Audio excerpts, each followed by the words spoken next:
Hi guys, it's Brent from Black Crow Gaming here, and I'm here today to talk to you about Blood Angels. Specifically, which Blood Angel detachment is best, especially with all the changes to how Space Marine detachments work. It looks like we might be getting locked out of the main rulebook for main detachments, so let's look at the Blood Angel specific ones. Before we begin, I would like to remind you of our sponsors, Terrain Forge, Glasshammer, and Trident Futureworks. They're really supportive of us, and use the code BlackCrow with any of them and you get an extra 5% off, which is fantastic. So I've narrowed this down to two detachments that I think are the best two of the four we currently have access to, and only us. And I think the best two are Angelic Inheritors and Liberator Assault Group. I've played quite a lot of games with both. I was on Angelic Inheritors for a long time, since about January, but recently I have moved back to Liberator, and I will be going over why and why I think Liberator edges it over Angelic Inheritors at the moment. At the moment. So, to remind you, Angelic Inheritors has three abilities, and you pick two of those at the start of the game. Now, realistically, you're going to be picking the same two because the other one's a bit bad. So, you can choose one which lets you fall back, shoot, and charge. That's Sanguinary Grace.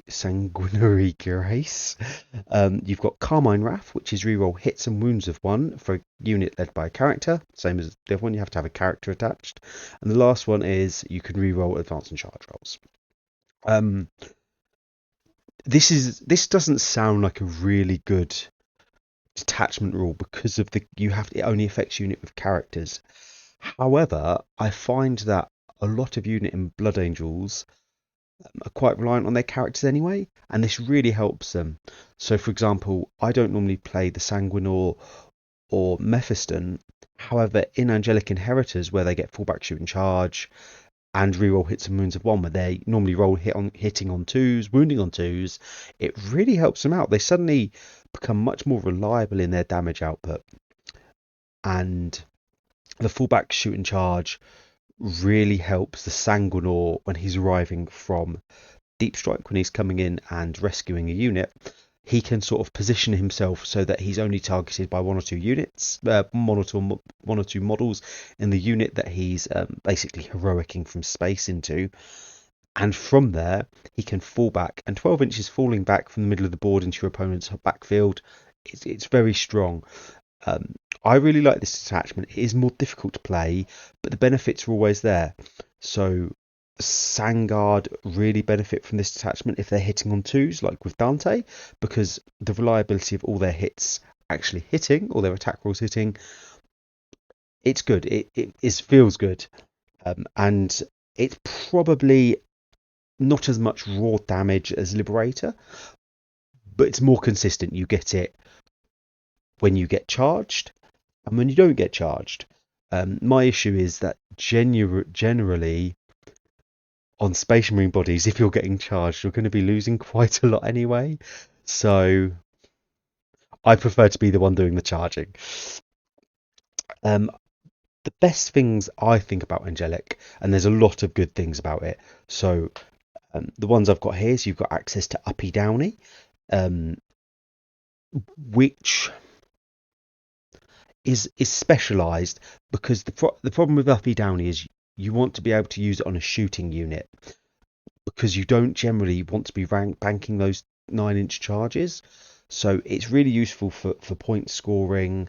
It only affects units with fly, so I generally use it on units of Inceptors, Plasmas, and they also benefit because you'll have a lot of units with characters in. Your oaths can generally go on a unit which can't traditionally have a character. So Plasma Inceptors, you will give them the oath, so they get rerolls to hit. They're twin linked. Actually, really good in this detachment because they can almost pretty much constantly have oaths, and you're babying them, baby feeding them this. And then it works really well because you can give them sustained as well. That's another strat which is fantastic. Um, and it's something that Liberator doesn't have. It doesn't have many strats or abilities to help shooting units, whereas Angelic Inheritors is more well rounded. So, depending on the current meta, if you want to go more shooting, Angelic Inheritors is where it's at, because the reroll hits and wounds of 1 also benefits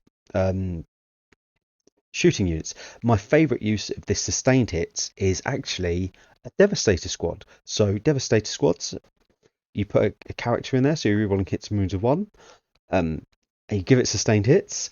So you've got, maybe you're firing into your target 4 shots, you reroll them, and then you flip a hit to a 6. So you generally get like 5, sometimes 6 las cannon hits with this um, this unit of Devastators round 1, and then you're rerunning wound rolls of 1. So you're normally wounding on 3s, so it's very easy for Devastators to pop a tank for quite a cheap unit. In the next sort of stratagem I want to talk to about is in the shadow of Great Wings. Now this only affects character units again, and it gives them 18-inch lone ups. Now 18-inch lone ups, if you're in the middle of the board, isn't all that. You can be hit by a lot. It's not as good as the start of the edition where you had 12-inch lone ups. However, if you've got a character like Mephiston on the flank and he's holding an objective because he's a lone ops, sorry, not Mephiston, sorry, you've got a unit on the flank, maybe in an L shape, or they've come out and your opponent is trying to shoot them from across the board, especially on more open boards like GW terrain, then the 18-inch lone ops can keep your expansion objective held, which is pretty useful.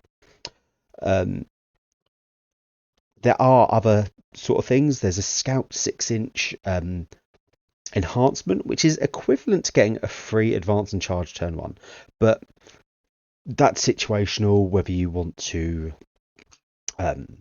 send turn 1, especially because it's on a character unit. It is very good for setting up and moving on to your expansion though.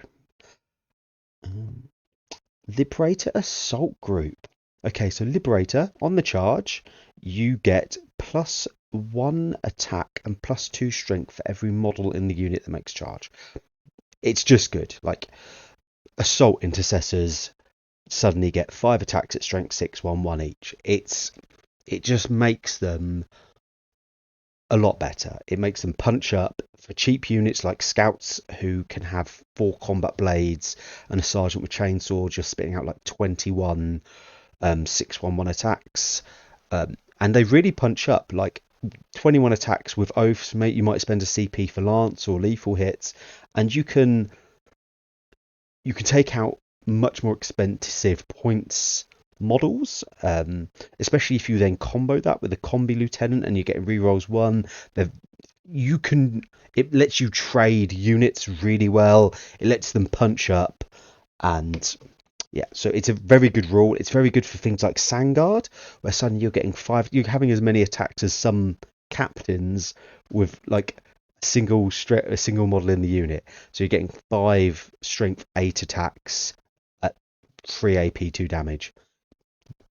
It's very good. It's just raw damage. It's inconsistent because you don't get the rerolls that Angelic has.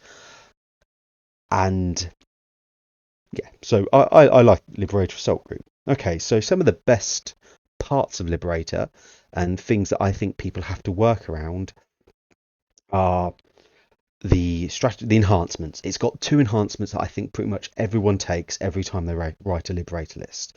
The first is Rage Fueled Warrior. So this, once per game, gives you sustained hits free. Combine this with a Blood Angels or a normal captain who has an ability for +3 attacks and dev wounds once per game, and you're looking at 9 attacks, sustained hits free. You can get oaths, so you're fishing for those 6s, and then if you're with Assault Intercessors or Stern Guard veterans, you're generally rerolling wounds as well. And suddenly I've seen this combo take down Satan, Knights, you name it, this can kill it. It's vulnerable to -1 damage as a ability because a lot of Blood Angels are damaged too, but it's still very good. The other strat that's enhancement that's worth mentioning is Speed of the Primarch. Once per game, fights worth. See a pattern here. Once per game for the enhancements. It's one of those things that your opponent has to play around. So generally, I put it on a chaplain and put him in some blade guard, and nobody wants to be charged or heroic by strength 7 or strength 5 with tons of attacks, +1 to wound, rerolling ones naturally because of blade guard. It's just a really spicy combo. And the best thing to do is having a unit on an objective that your opponent wants to charge, and you heroic in, and you get all the benefits of charging, plus fights first, and it's just zone defense, and they just hit incredibly hard. Now, a lot of the strats in Liberator can battle shock you. They'll have two benefits, and you pick one or the other, or if you pick both, it battle shocks the unit. This is frustrating sometimes because you know Liberator and you can choose Lance or Lethals or both. However, this is offset because most people, as I said, take a Chaplain with Speed as Primarch who unbattle shocks a unit at the start of one round. So there are ways around this. I think the biggest benefit that Liberator has over Angelic Inheritors is the advance and charge. I love being the person that charges my opponent. If you get that charge in, you get to hit first. You get the benefit of the blood fueled rage benefit where you're +2 strength, +1 attack, and having advance and charge really helps you increase your threat range. Especially I find with Dante, who has +1 to their advance and charge, so you're effectively +2 to your charge rolls and +2 to your threat range. Your opponent has to respect that because if you hit a 6 on a unit of 10 JPIs, even though it's a 160 point unit, it will hit you very hard. So they're the benefits of both. They are both good. However, in the current meta, which is dominated by Chaos Knights, Death Guard, and Genestealer cults, I lean towards Liberator for Death Guard and Chaos Knights, and Angelic Inheritors for Genestealer cults. And the reason is Genestealer cults generally they like to tar pit you with lots and lots of bodies, and the fallback shoot and charge and the reliability of the hits really help. Although Liberator is also really good into Genestealer cults because it has like a unit of scouts can clear a unit of acolytes so easily. Like the amount of bodies is irrelevant to Blood Angels really. Chaos Knights and Death Guard are the reasons why I've been playing Liberator recently. The strength 6 on the charge is such a breaking point because it lets you wound big knights on 5s, and then with Lance you then wound them on 4s. And if you're wounding something on 6s like you would be in Angelic Inheritors, rerolling 1s to wound isn't making that much of a difference. So it's something to think about. It's definitely Angelic Inheritors is great into a balanced meta. Unfortunately, we don't have a balanced meta at the moment. It's very Chaos Knight, Imperial Knight, and Death Guard heavy, and all of those things are high toughness. So that's the biggest reason that I am playing Liberator at the moment, and why most people are, I'd say, especially in the UKTC terrain. And that's the next thing I want to talk about is terrain. So once again, UKTC is our preferred terrain to play on here at Black Crow because we're in the UK. And if you've played this current season, then you'll notice that the big L shape is pushed right into the center of the board. This is great for Blood Angels. Both detachments really benefit from this because it lets you stage safely in the midboard, and when your opponent tries to like stage an inch away from the wall, because most of our units have fly, we can go in and go onto the second level and still be engagement range because we'll be off the wall on their side but 5 inches vertically and 1 inch horizontally towards them. So things like JPIs still do their impact mortals because you're still technically in engagement range, and this is really benefit. Like if the meta were fair and balanced, I think Blood Angels would be the top in this current terrain pack because of this, because they've set this staging area so close together. GW terrain, I actually prefer Angelic Inheritors on this terrain. I think the objectives are a little bit more open. So I like the 18-inch lone ops. I like uppy downying on this because there's actually space for me to sit my Inceptors and get firing arcs that I like.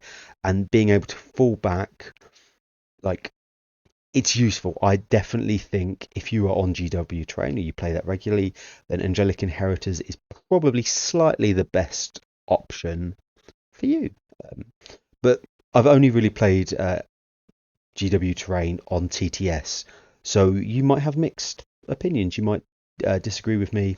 Tell me in the comments, please. I'd love to be proven wrong. WTC Terrain is another one where you have large staging areas. Um, as you can see on the map in the middle, there's a large, look, the L's are pushed together to form a larger L, and this, while they are quite close, they're a little bit further away than UKTC. But this is why I like having advance and charge, because if I have Dante in one of these positions next to someone with fights first, then it makes it hard to be charged because they know I'm going to get heroic. They'll get heroic by a fights first unit.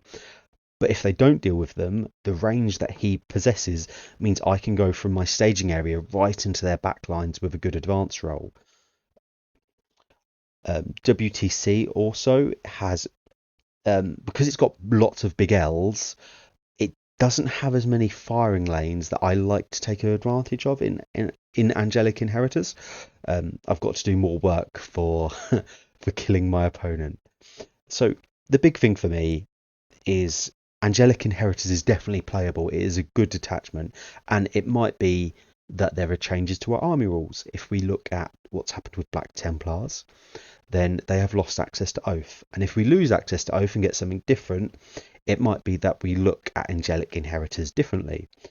However, because of the terrain and the meta and the reach and raw damage, I definitely prefer playing Liberator. And I think, event wins, even though Angelic Inheritors is winning, it's got a good win rate at events. I think that's more the people playing it than the detachment itself.